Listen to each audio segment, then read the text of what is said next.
네, 지금 이진숙 방통위원장이 목리를 계속 부리고 있죠. 자, 그 정부 조직 개편에 따라서 방통위가 사라지게 됩니다. 그리고 방통위는 폐지가 되고 방송미디어통신위원회가 새로 설치가 되는데요. 이진숙 위원장을 어떻게 할 것인가. 제가 그 지혜를 모으기 위해서 오늘은 국회 과방위 여당 간사 맡고 계신 더불어민주당 김현 의원님 오랜만에 모셨습니다. 어서 오십시오. 네, 안녕하십니까. 김현입니다. 예, 현금 김현. 네. 네. 잘 지내고 계시죠? 네, 잘 지내고 있습니다. 너무 일이 많으신 것 같아요. 네, 바쁘시죠? 괜찮습니다. 네.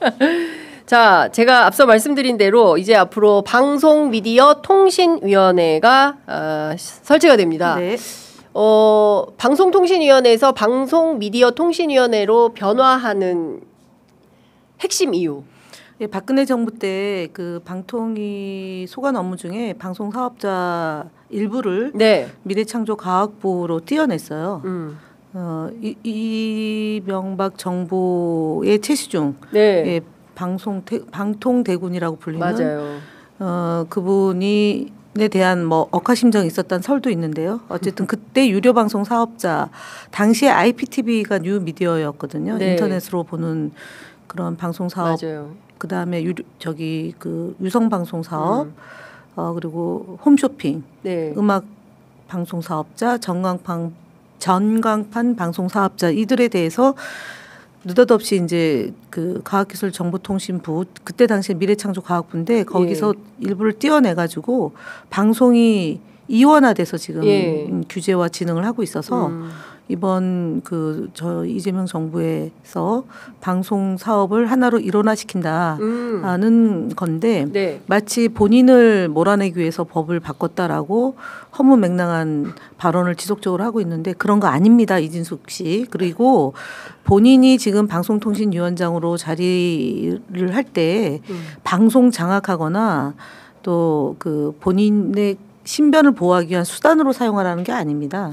근데 이분은 임기는 보장해 달라 그러고 조직은 독임제로 전환시켜 달라고 이런 이재명 정부의 공약과 배치되는 그런 주장을 펼쳤기 때문에 대통령께서도 경고를 줘서 국무회의 배석하지 말라고 한 건인데 네. 착각하는 것 같습니다. 근데 본인이 이런 얘기를 합니다. 앞서 말씀 주신 대로 현재 방통위에서 유료 방송 관리 권한이 추가되는 정도다. 이것은 그 추가되는 정도가 2천만 명의 그 고객이 관련되어 있습니다. 2천만 명이요? 2천만 명요. 세상에. 예를 들어 지금 그 KBS, MBC, EBS는 공영방송이라서 텔레비전을 수신만 받으면 볼 수 있지만 나머지는 예를 들어 SK, KT, LG 통신사에 가입이 돼서 그 탑재해야지만 볼 수 있지 않습니까? 그런데 지금 예전에는 저희 프로그램도 지금 통신사에 가입된 분들만 보실 수 있어요. 탑재된 그 방송을 다채널을 보는 건데 그게 별것이 아니라 얘기하면 방송 사업을 잘 모르는 사람이 지금 방통위원장을 하고 있다는 것을 자기 고백하는 거죠. MBC 출신의 이진숙 위원장이 공영방송에 근무했다는 경력으로 방송 전반을 다 꿰뚫고 있는 건 아니거든요.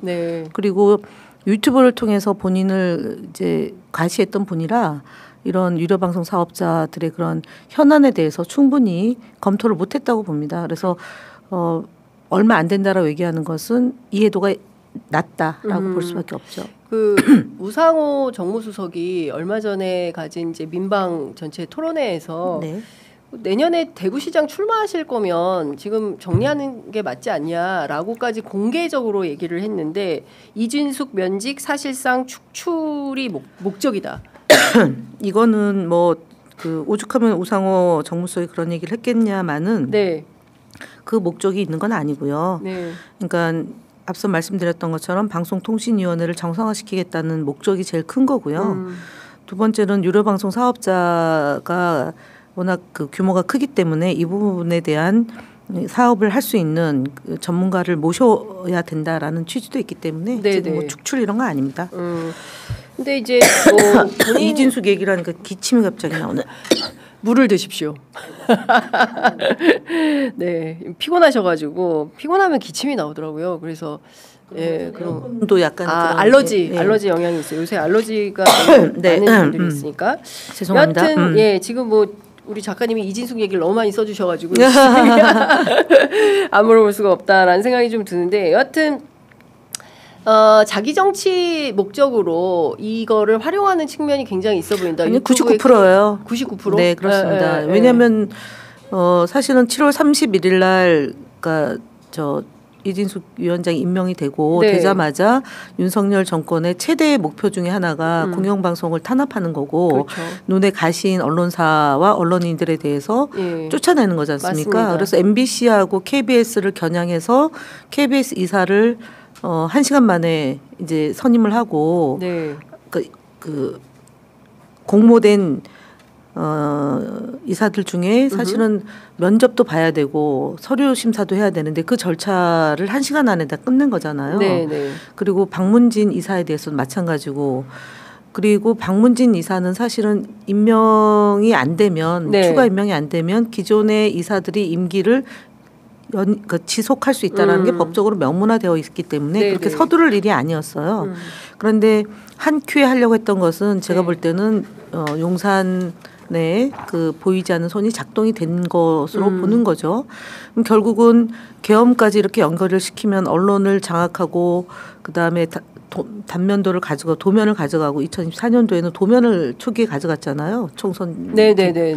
도면을 가져가고 이진숙을 앉히고 그리고 2024년 12월 3일 날 계엄을 선포하고 그다음에 단전단수를 시도하고 그렇죠. 그다음에 언론사에 대한 침투를 해서 그렇죠. 사람을 이제 데려가는 체포하려고 했던 네. 그런 일련의 흐름에 딱 중간에 이진숙이 존재하는 거거든요. 그래서 저는 이진숙 위원장이 최근에 뭐 방통위 건물 주변에 화환이 들어오는 거를 환영하면서 코멘트를 하고 있는데 네네. 그 화환을 보내는 사람이 신자유연대의 김상진이잖아요. 김상진. 이 사람이 리박스쿨과 또 연결되어 있는 사람이고 네.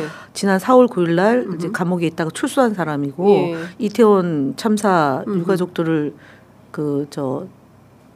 폄훼했어요. 폭력적인 발언으로 폄훼하고 이런 사람하고 지금 결탁이 되어 있는 화환 보내는 거라면 본인이 그거를 만약 보수의 여전사 극우의 여전사로 지금 본인 스스로를 벤치마킹하고 있어요. 그래서 지금 법도 법이지만 이진숙 위원장 이런 행태는 방통위원장으로 1시간도 앉아 있으면 안 되는 그런 그러니까요. 인물입니다.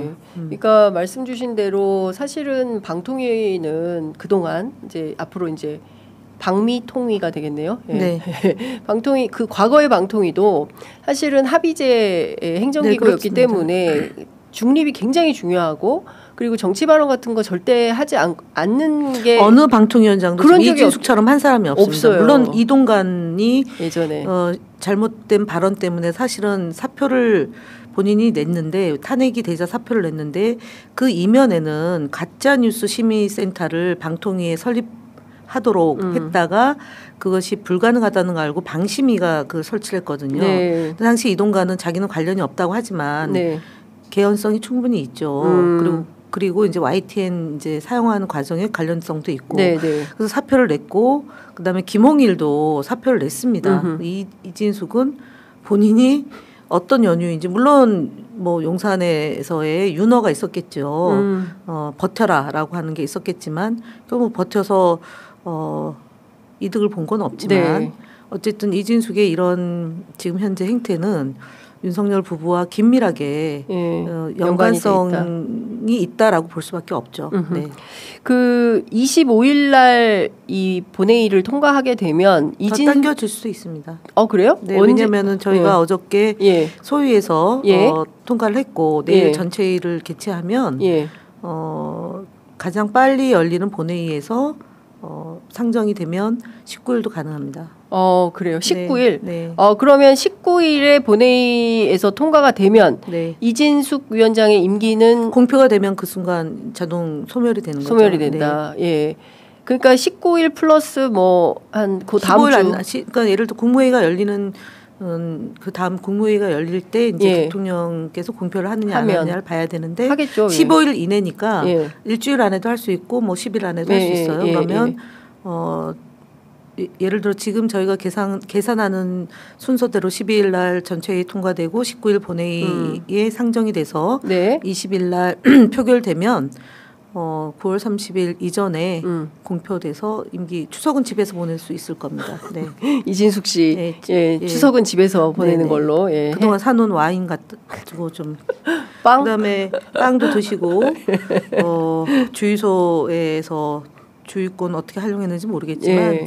그다음에 노래방 뭐 등 해서 빵만 본인이 지금 빵 얘기는 하니까 빵밖에 없다고 생각하는데 그게 아니고요. 와인. 예, 와인도 저는 있고. 제일 이해할 수 없는 게 사장 그 집무실에 냉장고에 와인을 그렇게 가져간 거.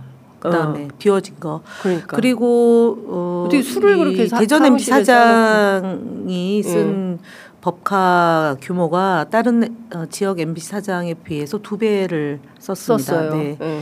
그리고 사실은 그 감사를 그러니까 본부 서울 MBC에서 감사를 착수를 하려고 했고 그래서 대전 MBC로에게 공문을 보냈는데 네.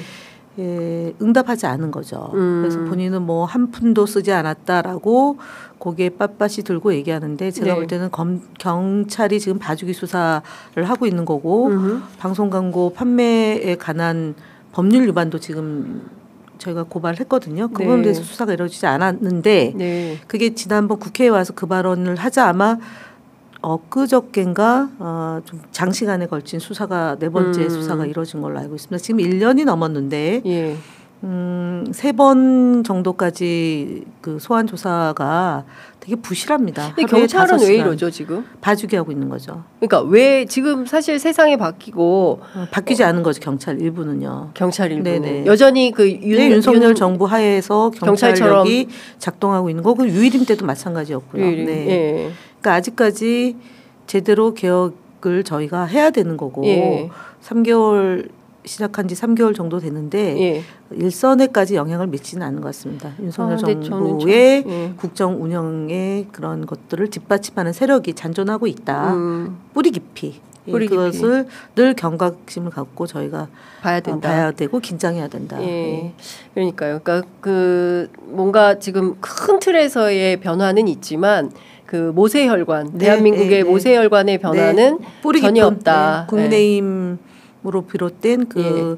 소위 독재 정권의 후예들이 만든 그런 이 장착되어 있는 기술은 여전히 있다. 곳곳에 뿌리 내리고 있다. 큰일입니다. 근데 이게 합리적이고 민주적인 방식으로 조정돼야지 언제까지 이제 이런 방식으로 이진숙 같은 사람을 봐주고 이게 네, 맞습니까? 네. 그래서 제도로 교체하려고 하는 건데 예. 입법권이 국회에 있는데 그 입법권에 대해서 독재 운운하지 않습니까? 예, 예. 그야말로 독재죠. 그러니까요. 네. 예. 입법권까지도 무시하고 예. 국회의원하고 싸우고 음흠. 국민의힘 의원들이 얘기하는 것은 따박따박 대답하고 민주당 의원들이 얘기하는 것에 대해서는 끼어들고 거짓말하고 이것이 이진숙이 보여준 그동안의 행태인데 머지 않았습니다. 네. 제가 볼 때는 지금은 방통위원장이라는 그나마 약간의 권력의 끈을 갖고 지금 거만하게 국민들 앞에 있지만 곧 모자나 이런 흐름에 대해서도 뭐 경찰이 어디까지 버티겠습니까? 네, 알겠습니다. 그리고 의원님 이거 좀 여쭤볼게요. 아까 이게 방송미디어통신위원회로 이제 변화하게 되는데요. 그 유튜브가 매체냐 언론이냐 이제 이런 그 뭐 문제 지적이 많았고 유튜브는 예를 들어서 언론사가 운영하는 유튜브는 언론사가 되죠. 네. 책임이 저희는 이제 언론사입니다. 인터넷 언론 등록했습니다. 인터넷 언론으로 등록돼 있는 거는 이제 예를 들어 신문법으로도 되는 거잖아요. 그러니까 방송법과 신문법이 있는데 방송법 내지는 언론중재법에 있는 언론의 개념에는 유튜브는 없죠. 온라인 동영상 서비스잖아요. 그러니까 전기통신 사업자법에는 전기통신 사업자와 부가통신 사업자인데 부가통신 서비스 사업자입니다. 부가 서비스. 예, 그래서 이 부분에 대해서 규율을 하려면은 방통위가 지난 시기에 문재인 정부 때는 시청각 미디어 서비스법을 이제 제정하려고 그랬던 거고 윤석열 정부에서는 통합 미디어법을 제정하려고 그랬는데 둘 다 안 됐습니다. 그래서 지금도 제가 애초에 이 방송미디어통신위원회 제정법을 만들 때 시청각 미디어를 제정하려고 했는데 네. 거기에 이제 OTT에 대한 예.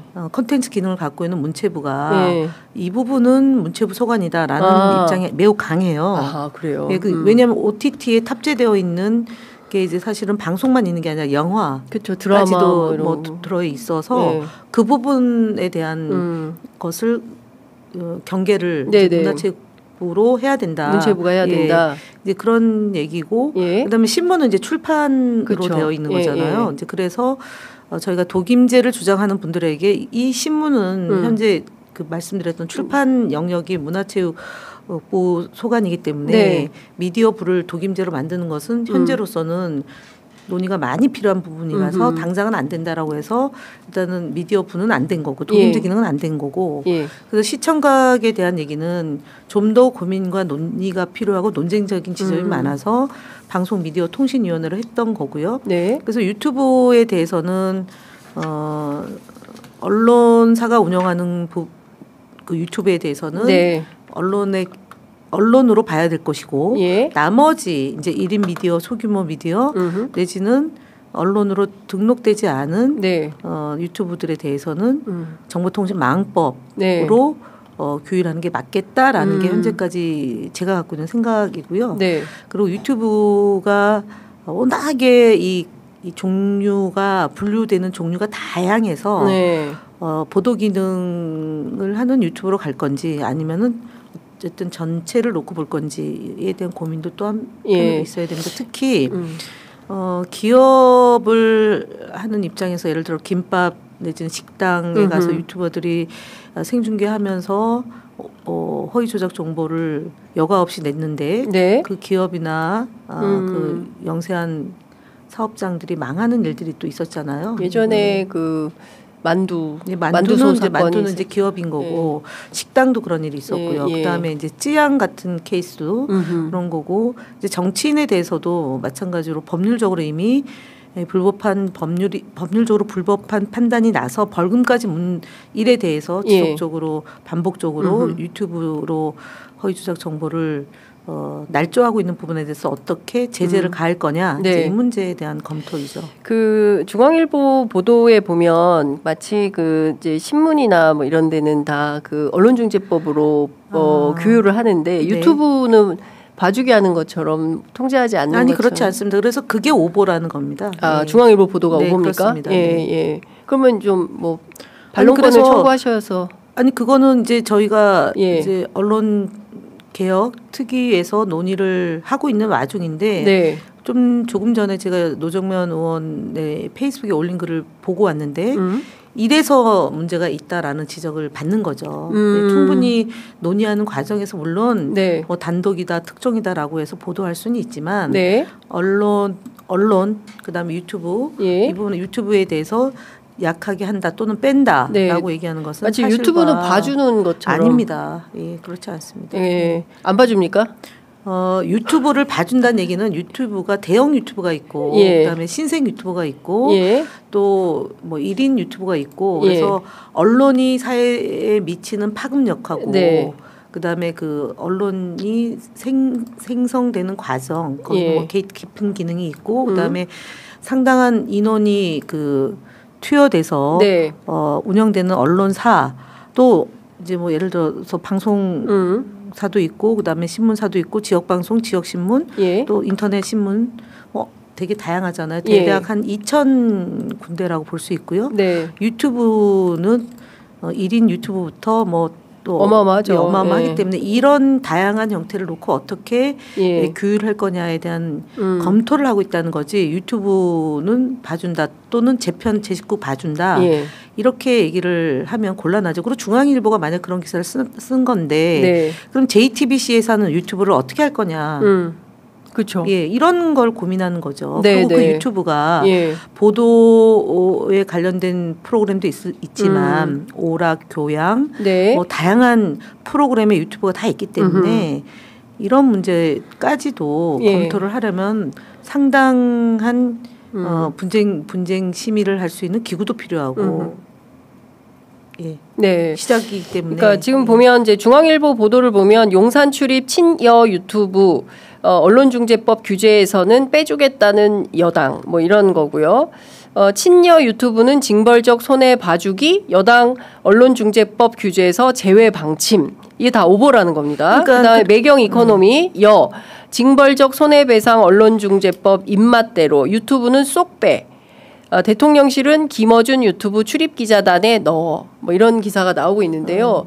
다 언론사거든요. 저희가 네. 고발뉴스 또 겸공 취재편의점 다 인터넷 언론에서 됐기 때문에 출입이 그렇죠. 가능한 거죠. 그 대통령실 출입 기준 굉장히 까다롭습니다. 제가 춘추관장 하셨잖아요. 할 때도 예를 들어서 기자협회, 방송협회 뭐 이런 협회에 가입돼 있고 그 가입돼 있는 기간, 그다음에 언론사가 등록하고 활동했던 기간, 그다음에 뭐 보도가 일상적으로 종합적으로 하느냐 안 하느냐 이런 것들을 다 놓고 등록을 하기 때문에 이 인터넷 신문 기자협회는 저희 때도 출입을 했었던 언론사 기자협회인데 윤석열 정부 때 2023년도에 그 뒤로 뭔가가 작동이 돼서 뺐단 말이에요. 또 다른 협회를 집어넣어서 2022년 3월 기준과 그러니까 윤석열 정부 등장하자마자의 기준과 2023년도의 기준 이게 이제 그 특정 언론사 출신의 협회장을 맡고 있는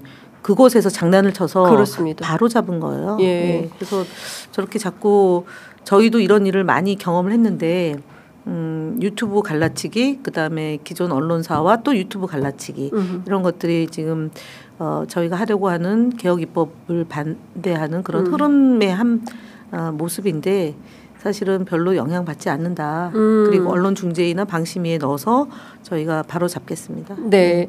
그다음에 동아일보에서 의원님 식단 관리 이걸로 정치인 불러내서 돈벌이 한다면서 이제 뭐 박시영 TV 등을 이제 지적을 했어요. 물론 박시영 TV하고 뭡니까? 고성국 TV 이렇게 균형을 맞춰서 동아일보는 쓰긴 했습니다만 참 열악한 그러니까 저희들도 대기업 광고 하고 싶습니다. 지원을 받지 못하는 유튜브들이 미디어 업계에서 활동을 하려면 예를 들어서 후원이 있을 수 있고 그다음에 광고가 있을 수 있고 구독이 있고 그다음에 이것은 이게 불법이다 문제가 있다라고 얘기하는 것 또한 안 맞고 그럼 제가 기존의 방송사에 출연을 하고 그 뒤에 중간 광고가 나오면 그럼 중간 광고랑 저랑 연결시켜서 부당하다고 얘기할 겁니까? 아니잖아요. 그래서 지적을 하려면 객관성을 갖고 사실의 근거에서 해야 될 것 같은데 여튼 이 흐름조차도 다 저희가 진행하는 언론개혁의 흐름을 좀 방해하려고 하는 것이 아니었으면 합니다. 네. 이 얘기는 저희가 잠시 후에 기자들 오면 좀 더 여쭤보도록 하겠습니다. 아이고 의원님 얼른 본회의 가셔야 하는데 감사합니다. 오늘 너무 감사합니다. 네, 수고하십시오.